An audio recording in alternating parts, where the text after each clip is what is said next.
Hi guys, today I'm going to show you how to get a cooking pot in Grow a Garden. So now you're going to go to your garden or any other places,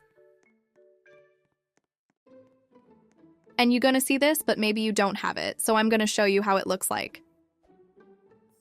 First, you're going to go to your backpack and type garden guide. When you press on it, press the achievements.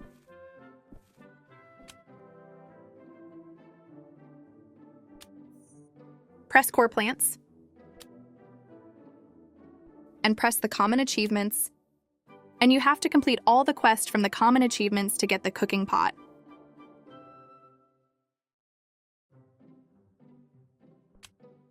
And if you did all of that, you can get the cooking pot. So bye for watching my video, and like and subscribe, guys.